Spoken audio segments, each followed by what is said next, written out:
My name's Eva Giraud. I'm Greg Hollin. And this is Jack. I'm Bailey. And we're here to talk about our paper for Theory, Culture and Society, which is called Care, Laboratory Beagles and Affective Utopia. As you can see, beagles are really, really friendly dogs. And Greg and I were having just a pub conversation one evening where we kind of started talking about beagle friendliness in general.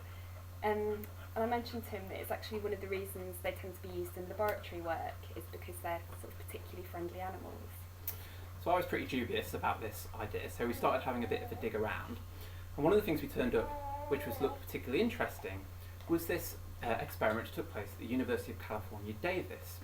Now, this was a really fascinating case study, it seemed to us. It was a very large-scale experiment, took place over about 30 years, and involved as many as 1,000 laboratory beagles.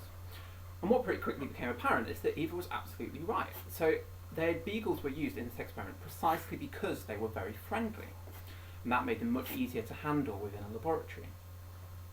But what's more than that is the experimenters at Davis weren't just focusing upon using friendly animals inside their experiment.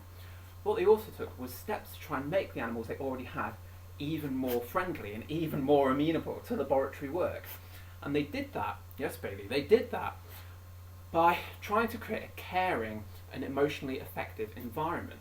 And they did this by thinking quite hard about the type of people who would be involved in their experiment and the way the physical layout of the experimental space itself.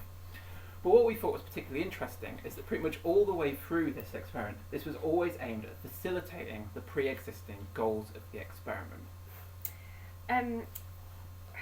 We felt, therefore, that this started to ask some quite hard questions, really, about the role of care in such contexts, particularly for an interdisciplinary body of work that's really emphasised how care has both ethical potential in creating space for researchers to have particular obligations, ethical obligations towards their animals, such as beagles, and also epistemological implications. You know, it had the potential to produce new forms of knowledge through people taking like a sustained interest in their research partners.